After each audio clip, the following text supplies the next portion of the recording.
Hola, què tal? Soc el Dani i et dono la benvinguda a Fent el Suec, el podcast on comparem, entre altres coses, també, no només això, però normalment comparem com es viu aquí a Suècia i com es viu a casa nostra, a Catalunya. Avui Enrico dorm al sofà mentre gravem, així que aprofito la pau per parlar de dues coses que semblen petites, però que diuen molt sobre com pensa cada país. Avui parlarem de construir una caseta al jardí i penjar una bandera al balcó.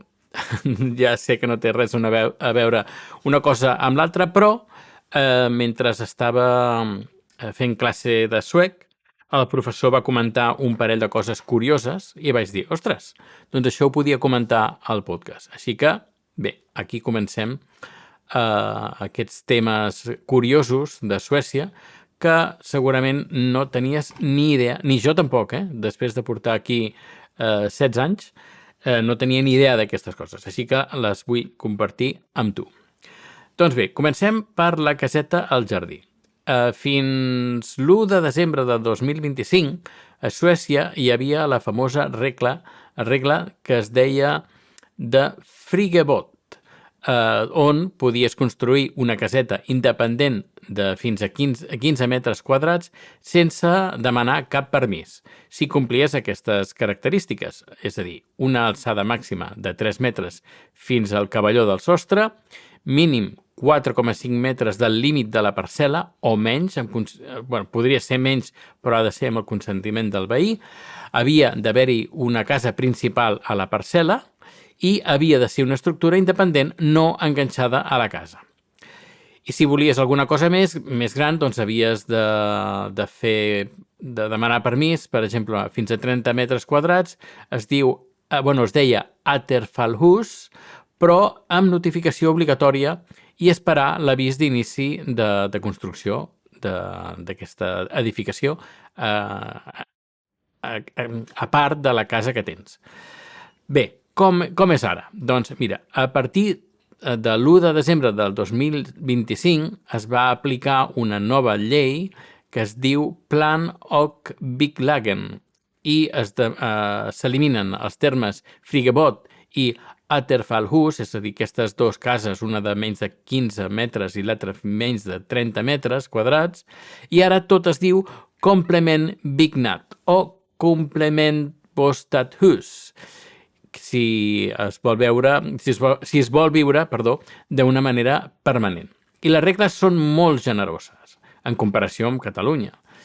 Per exemple, dins del pla urbanístic, fins a 30 metres quadrats per edifici, alçada màxima de 4 metres i un total de fins a 45 metres construït dins d'aquesta parcel·la. És a dir, pots tenir dos cases, dos edificis, per exemple, un de 20 metres quadrats i l'altre de 15 metres quadrats.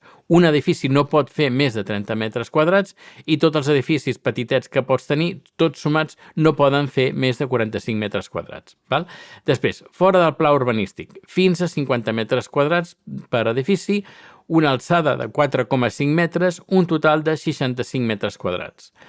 La distància mínima al veí es manté a 4,5 metres, però ara el consentiment del veí ha de ser per escrit. No n'hi ha prou amb la paraula. I la gran novetat, ja no cal notificar ni permís d'inici per cap d'aquestes construccions. Abans, aquestes edificacions de fins a 30 metres quadrats sí que calia, però ara ja no cal. I encara una altra. Ara es pot construir fins i tot si no hi ha cap casa principal a la parcel·la, és a dir, compres un terreny i vols construir-te una caseta, doncs ara no fa falta que demanis permís, encara que sigui la casa principal. I després, la que més sorprèn, aquestes casetes poden convertir-se en habitatge permanent de veritat, amb cuina i bany, sempre que compleixin les normes tècniques d'habitabilitat.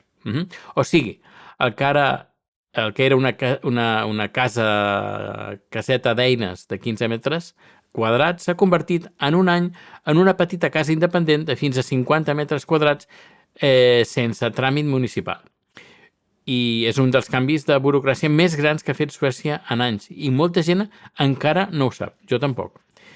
Què passa a Espanya? Doncs aquí el contrast és brutal. A Espanya no hi ha cap norma nacional equivalent, l'urbanisme depèn del Pla General d'Ordenació Urbana de cada ajuntament, el sòl urbà gairebé sempre caldrà una declaració responsable i una llicència d'obra menor, encara que la caseta només tingui 10 metres quadrats.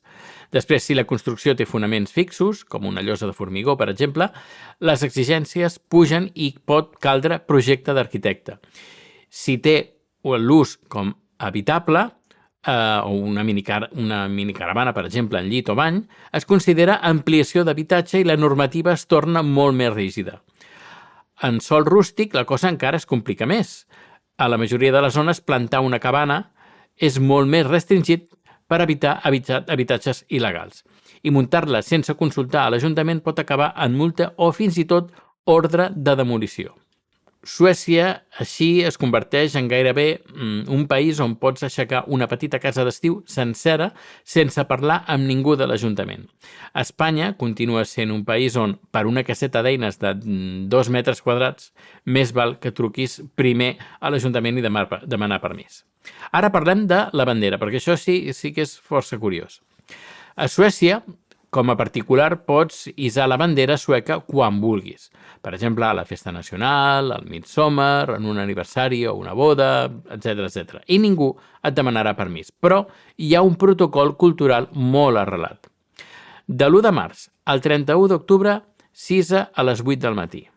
De l'1 de novembre a finals de febrer a les 9.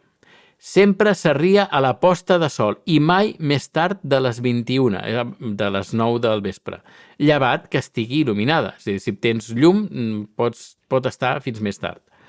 Molts suecs opten per el vimpel, que és un banderí amb els colors de la bandera que pot estar hissat les 24 hores sense trencar cap norma. Una bandera trencada o descolorida es considera una falta de respecte. No hi ha cap llei que castigui qualsevol cosa d'aquestes que no segueixis, però pot trencar aquesta espècie de protocol. Es viu socialment com de molt mala educació. A Espanya, què passa a Espanya? Doncs a Espanya el conflicte no és d'horaris, sinó més aviat és qui és el propietari de la façana. A veure, si tens una casa unifamiliar, no cap problema, però si tens un apartament, un piset, doncs la cosa canvia. Per exemple, el balcó forma part de la façana per la llei de propietat horitzontal, que es considera element comú de l'edifici. Penjar la bandera a l'exterior de la barana, encara que sigui de manera temporal, es considera una alteració de l'aspecte exterior i requereix el consentiment de la comunitat de propietaris. Després, fer-ho unes hores durant un partit del Mundial, l'11 de setembre, el 12 d'octubre, depenent de la bandera, doncs rarament es denuncia, perquè s'entén com un ús festiu i efímer. El problema ve si la deixes fixa i un veí es queixa.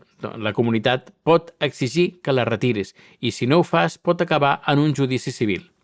Les multes en casos denunciats poden superar els 600 euros. El truc legal és penjar-la dins del balcó, al vidre o a la paret interior si és ús privatiu i no necessita cap permís de ningú, encara que es vegi des del carrer. A Suècia la bandera es penja amb tota llibertat urbanística, però amb un rellotge social molt estricte al damunt. A Espanya no hi ha rellotge, però sí un propietari col·lectiu, que és la comunitat de veïns, que té l'última paraula sobre la teva façana. Dos coses petites, dues maneres oposades d'organitzar la llibertat individual. Suècia et dona espai físic sense preguntar-te res, però et demana respecte pel ritual. Espanya et deixa el ritual lliure, però et posa un munt de propietaris i funcionaris pel mig abans de tocar un mur. Si estàs pensant a construir alguna cosa al jardí aquí a Suècia, la meva recomanació honesta: truca igualment a l'Ajuntament abans de començar perquè hi ha excepcions. Per exemple, zones de protecció a la costa, valor cultural, proximitat a vies, que poden canviar el que t'he explicat avui. Doncs bé, fins aquí el capítol d'avui. Moltes gràcies per estar aquí subscrit al podcast de Fent el Suec, i si vols compartir el podcast amb les teves amistats perquè l'escoltin, doncs, ostres, jo encantadíssim. Que, bueno, avui és 16 de juliol del 2026, espero que estiguis disfrutant de vacances, i si no, doncs que les disfrutis quan et toqui. Moltes gràcies i ens escoltem d'aquí molt poc. Adeu!